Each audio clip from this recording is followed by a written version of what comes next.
And so he gathered the land together, called it earth. He gathered the seas, and he said it was good. All right? So once again, at the end of this particular day, it was good. All right? Now, wait a minute. This was day, where are we? That was the first day. Okay. That was second day, and now we are in the third day, which would have been, let's see here, the first day was, okay, it says good there, but it doesn't say the third day, okay? And this is a Tuesday. Keep reading. Next verse, 11. And God said, let the earth sprout vegetation, plants yielding seed, and fruit trees bearing fruit after their kind, with seed in them on the earth, and it was so. Okay, once again, we talked about this last week to establish the baseline. That's when he created the fruit, he created them with what? Seeds. The seeds in it. They're already there. It's like, what came first, the chicken or the egg? And that's the big question that people stress over.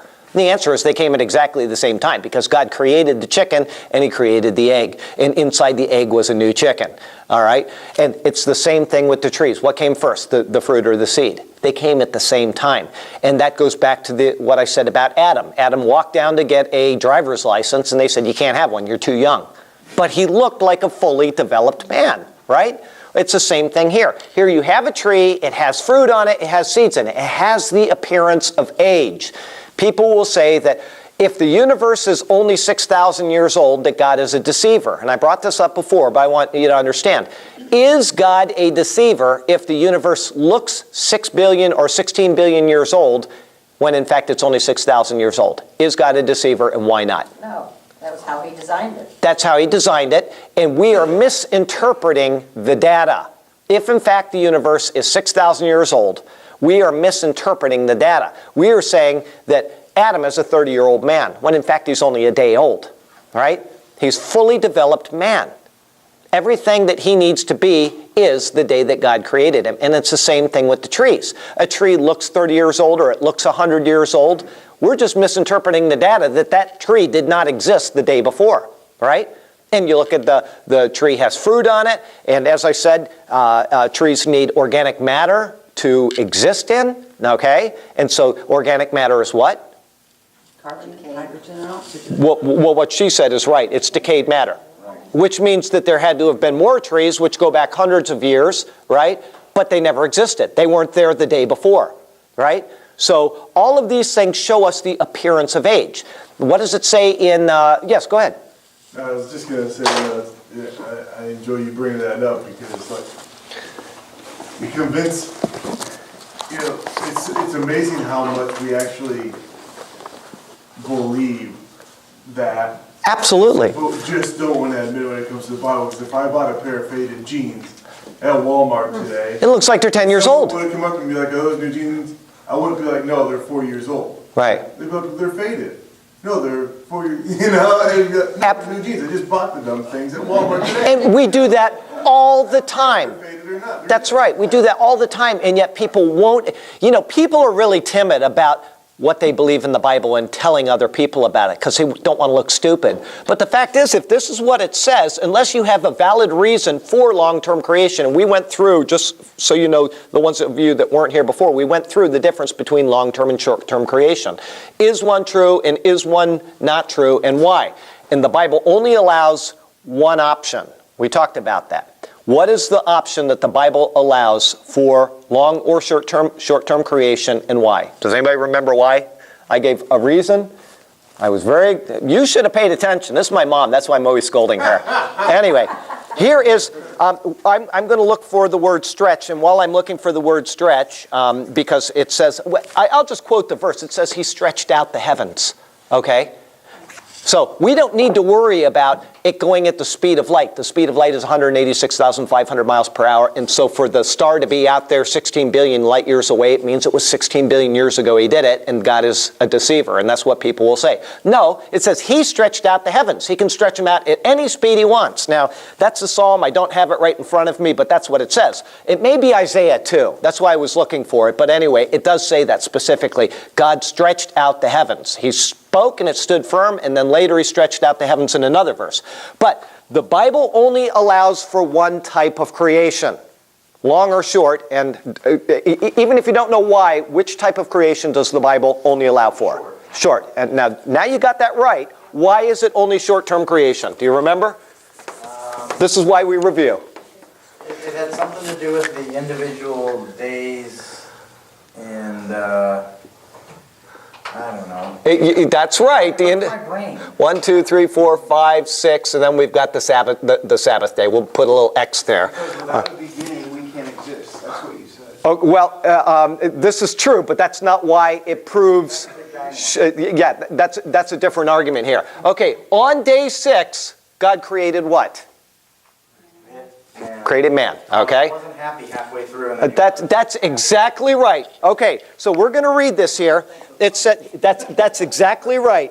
It says here, and we're getting ahead of ourselves, but I want to make sure that you understand why this is. God created man in his own image. In the image of God, he created him, male and female, he created them. That's verse 27.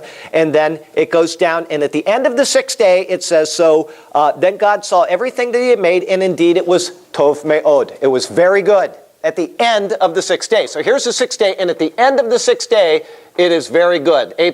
We'll put a check and a plus, okay? In the middle of the day, which is the creation account in chapter 2, okay? In chapter 2, it says that it names the rivers, and it says that he created the man, and he tells the man that if you eat of the tree of the knowledge of good and evil, you shall surely die, etc., etc. Then you get down to verse 18, and it says, and the Lord God said, this is on the 6th day of creation, and the Lord God said, it is not good. Lo tov. It is not good that the man is alone. Somewhere on this day, and we'll put it at the halfway point, he said, it is not good that man is alone. Okay? Well, if in fact it's not good at some point during that day, and yet at the end of the day it is very good, that means it must be a literal day. That's all there is to it. And I don't know anybody, even a rabbi, that's ever come up with that conclusion, but I was laying in bed studying the creation account for a thing in college and evil for another paper, and that's when I realized that it doesn't give any option. The Bible does not give the option of long-term creation. Either the Bible is true and it's a 6-day creation, literally 6 days, or the Bible isn't true, and that's not even an option there. So, and how do we know that? What was the final basis for that? Is because after the creation, what happened? They ate of the tree of the knowledge of good and evil, and then they got booted out of the Garden of Eden, and then they had Cain, they had Abel.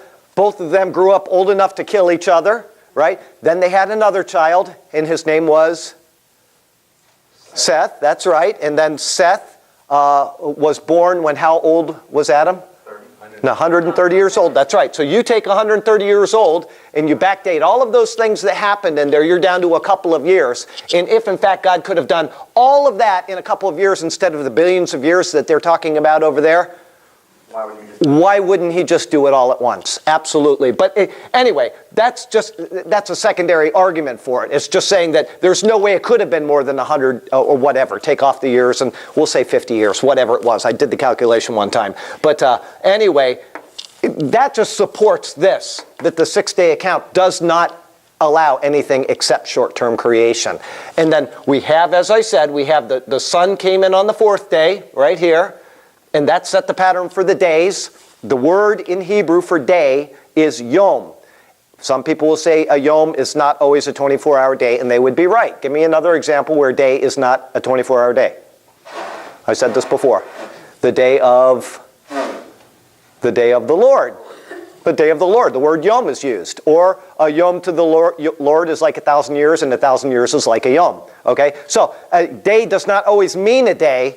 But in this case, we have to determine, does it mean a day or not? It does after the 4th day. The mind of God doesn't change. If, in fact, the sun was put here on the 4th day, the pattern was already in his mind. Absolutely. Starry Night program proves that. We talked about that. So there's no doubt about it. You can take it from any angle, whether it's simple reasoning or you take it from the problem of good and evil. It had to be a literal day. And I do believe, if anybody here doesn't believe in a literal 6-day creation, you're allowed to disagree with that, okay? There are people that disagree with it that love the Lord. It's just not correct, okay? I'm just letting you know the Bible doesn't allow it. J.P. Moreland, anybody heard of J.P. Moreland? Real famous guy, very smart guy. As a matter of fact, in the Bible that, they're not here today. I was reading one of the commentaries towards the end of the Bible, and he gave a commentary in there ascribed to him. When I was reading a book on the debate between long-term and short-term and progressive creation, J.P. Moreland did the part on long-term creation. And here's what he said, and I felt so bad for him when he said it. He said, although I hold to long-term creation, something in me says that short-term creation is probably true. And I thought, well, at least he was honest about it. But, I felt bad for him because he's got a real dilemma in his own life. And he's writing a book justifying long-term creation, and yet he knows in his heart, reading this account, something is telling him it really is 6 days of creation. And so, I felt like sending him my paper and saying, the Bible doesn't authorize anything but a short-term creation, but I thought that'd be kind of arrogant. So, anyway, but it's what? Well, that's true. But I had to read his book for a paper, so, whatever. But you're right. One of these days I'd like to meet the guy and just sit down and show him. The answer is right there in the fact that it wasn't good during the sixth day, but at the end of the sixth day, everything was very good. Anyway, so back to, where were we? I think verse 11. 12. Okay, go ahead. Oh, yeah. The earth brought forth vegetation, plants yielding seed according to their own kinds, and trees bearing fruit in which is their seed, each according to its kind. And God saw that it was good. Okay, so there is the end of the third day, right? It says, I'll read it. So evening and morning were the third day. That's the end of the third day. But if you notice, on day 3, it says good twice. The word is kitov. It is good, right? Okay, so it says it twice. It's the only day in creation that it says it twice. Every other day says, and God saw it was good, and in the evening and morning were the first day, the second day, the fourth day, the fifth day, whatever. But the third day, it says kitov twice. And so Jewish people will generally get married on what day? On a Tuesday. Because they want it to be very good. Twice. Okay, yeah, twice good. And so it's just kind of an interesting thing that it's the only day that does that, and for whatever reason, that's in there. So here we have, once again, we have a pattern set, and I talked about this in a sermon a while ago, is that, and we're going to get into the cows and all the animals here in a minute, but things produce after what? After their own kind, all right? And we know that we're going to get into the animals and the fish of the sea and all that in just a second, but plants as well, they produce after their own kind. So the question is, if Jesus is the Son of God, right, and he produces after his own kind, then he must be what? Right. And if Jesus is the Son of Man and he produces after his own kind, was produced after his own kind, then he must be what? Man. He is fully God and fully man. And the Genesis 1 account lets us know that he is the eternal God, and yet he is the man born of woman. And that's what the Bible proclaims. And what is it? Isaiah 6:9 or 9:6. It says, and his name shall be called the Wonderful Counselor, the Mighty God, the Everlasting Father, the Prince of Peace. And then it says, unto us a child is born, unto us a son is given. Okay? Born in humanity, given from God. Okay? There's no doubt about it. The Genesis 1 account establishes it. And I have a feeling that's why it's repeated so many times in this Genesis 1 account, is so that we don't make the error that people seem to love to make. I just don't understand how people can come to the conclusion that he's anything other than who the Bible proclaims him to be. And yet, the Jehovah's Witnesses are famous for denying the deity of God. And then we have the Mormons that believe that, some of you probably don't know what Mormon theology teaches, but Jesus was what? Michael the Archangel. Oh, no, that's the Jehovah's Witnesses. Jehovah, I should say, Jehovah God of the Old Testament was once a man. And then he became God, right? And then someday you, as a Mormon, will become a God. And you'll have your own little world to create and to do all this crazy stuff with. The Bible doesn't allow it. And so what does he do? He comes up with the Book of Mormon and another Testament of Jesus Christ and the Pearl of Great Price and all these stupid books. And people, off they go into their Wonder Maryland, believing something that simply is not substantiated by the Bible.